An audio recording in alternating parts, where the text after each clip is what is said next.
नमस्कार मित्र आणि मैत्रिणींनो, ऑफ कॅमेरा स्टोरीच्या नवीन स्टोरीमध्ये आपले सर्वांचे स्वागत आहे. आज आपण एका नवीन स्टोरीची सुरुवात करणार आहोत. आज आपल्या स्टोरीचे नाव आहे बंधनं फक्त तिच्यासाठीच का. चला तर मग सुरुवात करूया. सुनबाई, अजून चहा झालाच नाही का? किती वेळ वाट पाहू मी चहाची. सोफ्यावर बसून टीव्ही पाहत असलेल्या सासूबाई त्यांच्या सुनेला म्हणजे शारदाला म्हणाल्या. आणते आई, शारदा म्हणाली आणि चहाचा कप घेऊन येऊ लागली. ती स्वयंपाकघरातून बाहेर निघणार इतक्यात तिचा 3 वर्षाचा मुलगा शर्विल बाहेरून खेळून आला आणि पाणी प्यायचे म्हणून सरळ स्वयंपाकघरात शिरला. पण घाईघाईने चहाचा कप घेऊन बाहेर येत असणाऱ्या शारदाची आणि त्याची टक्कर झाली आणि गरम गरम चहाचा कप शारदाच्या अंगावर पडला आणि शारदा वेदनेने जोरात किंचाळली. चहा खूप गरम असल्याने शारदाला बरंचसं भाजलं. तिचा आवाज ऐकून तिच्या सासूबाई तिच्याजवळ आल्या. शर्विल सुद्धा खूप घाबरला होता. सासूबाईंनी आधी त्याला शांत केले आणि मग त्यांच्या मुलाला म्हणजेच मोहनला फोन केला. सुदैवाने तो ऑफिसमधून घरी यायलाच निघाला होता आणि घराजवळच आला होता. तो घरी आला आणि शारदाला घेऊन जवळच्याच एका दवाखान्यात गेला. सुदैवाने जास्त भाजलेलं नव्हतं, तरी पण 2 ते 4 दिवस तरी थोडी काळजी घ्यावीच लागणार होती.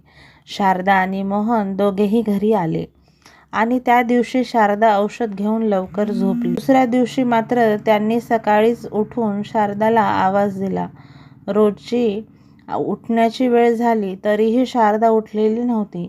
आज तिला अजिबात बरं वाटत नव्हतं. शिवाय भाजल्या ठिकाणी अजूनही वेदना होत होती आणि रोज रात्री झोपताना सहज वाटावं म्हणून तिने गाऊन घातलेला होता.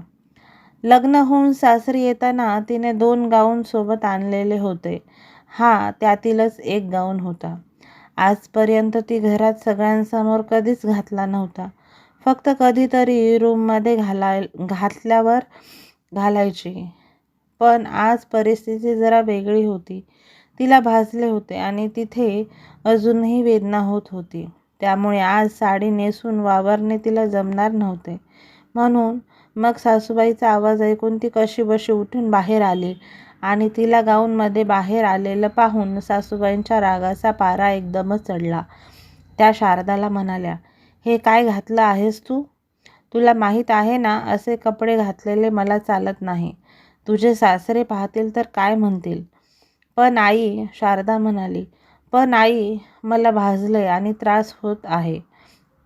अशात साडी वावरणे मला जमणार नाही म्हणून मी गाऊन घातला आहे आई, शारदा सासूबाईंना म्हणाली.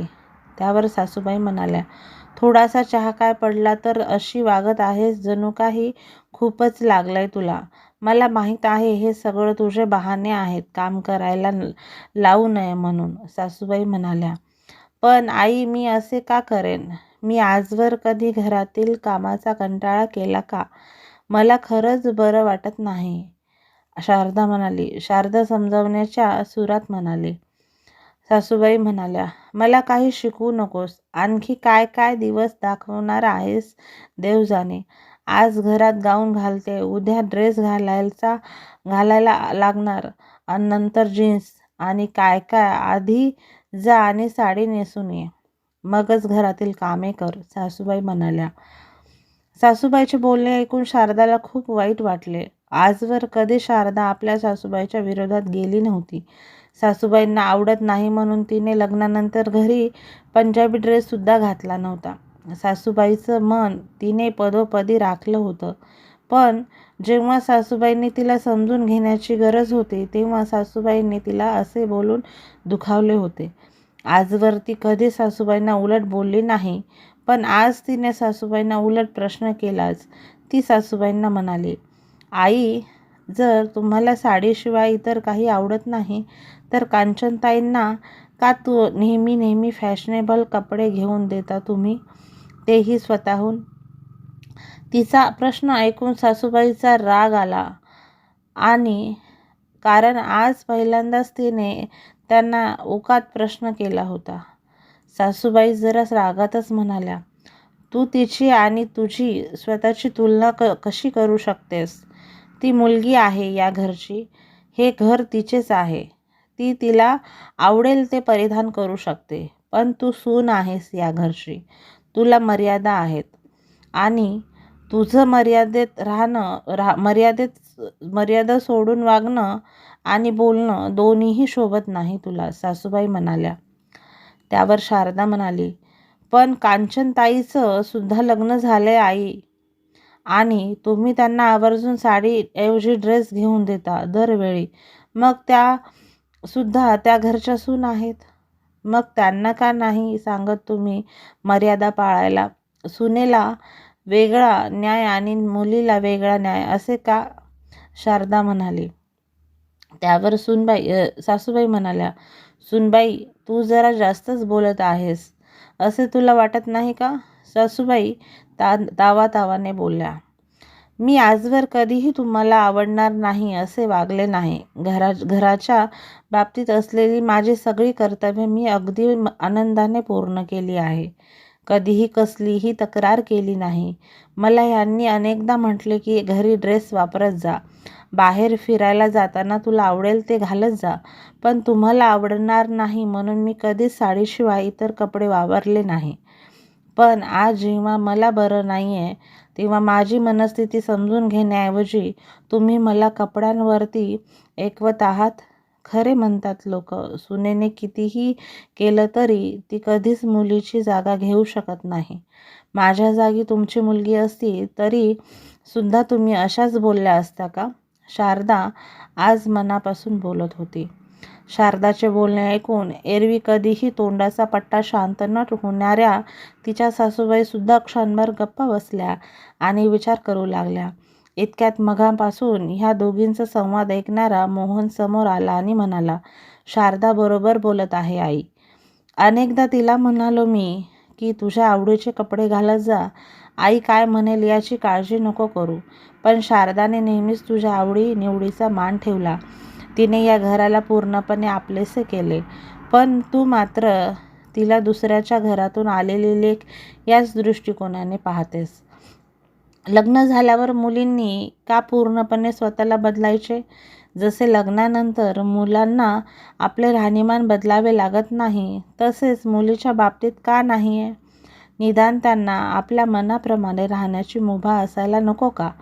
मुलीच्या बाबतीत आई नेहमी हळवी होते, पण तीच जेव्हा सुनेची गोष्ट असते तेव्हा मात्र मान मर्यादा ह्याचे काटेकोरपणे पालन व्हायला हवे असे असते.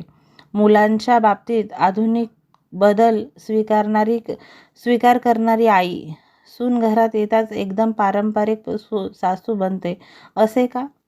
शारदाच्या बोलण्याने आधीच विचारात पडलेल्या सासूबाईंना मोहनच्या बोलण्याने स्वतःची चूक लक्षात आली.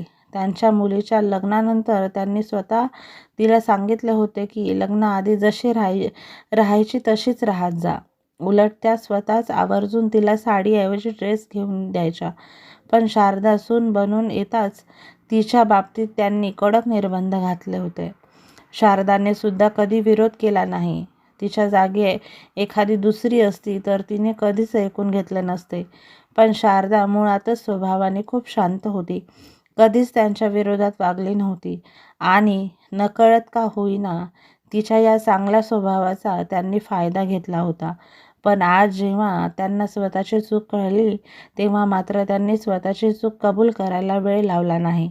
त्या शारदाला म्हणाल्या, मला खरंच माफ कर शारदा, सून सुद्धा कुणाची तरी लेकच असते हे विसरले होते मी. खरं सांगायचे म्हणजे तुझ्या जागी कांचन असती तर मी तिला 2-3 दिवस आराम करायला सांगितला असता, पण तुझ्या बाबतीत मी फारच अविचाराने वागत आलेली आहे. आज जर तू मला याची जाणीव करून दिली नसती तर कदाचित मला हे कळले नसते. पण अजूनही फार उशीर झालेला नाही. मी माझी चूक सुधारणार आहे. तू आजपासून तुला हवी तशी घरात वावरत जा, तुला आवडतील असे कपडे वापरत जा. ही तुझी खाष्ट सासू पुन्हा यापुढे स्वतःमध्ये बदल घडवून आणणार आहे. आणि आता खोलीत जाऊन आराम कर. आजचा स्वयंपाक मी करणार आहे. सासूबाई म्हणाल्या, हे काय बोलताय आई? माझं बोलणं मनावर नका घेऊ प्लीज. मी कशी काय तुम्हाला उलट बोलले हे माझ्या सुद्धा लक्षात येत नाही आहे. माझं खरंच चुकलं. शारदा जरा घाबरूनच म्हणाली. तुझं काही चुकलं नाही बाळा. उलट तू आज माझे डोळे उघडलेस आणि आता जास्त विचार करू नकोस. रूममध्ये जा आणि आराम कर. मी चहा घेऊन येते तुझ्यासाठी. आणि आता नीट पकडशील चहा, नाहीतर पुन्हा सांडवशील, सासूबाई म्हणाल्या. आणि सगळेच हसले आणि त्या हास्यात मागच्या सगळ्या चुका विसरून गेल्या. आता या सासू सुनेच्या नात्याची नव्याने सुरुवात होती आणि हे पाहून मोहन मनातल्या मनात खूप खुश झाला होता. त्यानंतर शारदा जेव्हा पूर्णपणे बरी झाली तेव्हा तिच्या सासूबाईंनी स्वतः तिच्यासाठी जाऊन तिला ड्रेस घेऊन दिले. मित्र आणि मैत्रिणींनो, तुम्हाला कथा कशी वाटली हे नक्कीच कमेंटमध्ये लिहायला विसरू नका. जर तुम्हाला कथा आवडली असेल तर आमच्या चॅनलला जर सबस्क्राईब केलं नसेल तर सबस्क्राईब करा, लाईक करा आणि शेअर करायला निश्चितच विसरू नका. चला तर मग उद्या भेटूया एका नवीन कथेमध्ये. धन्यवाद.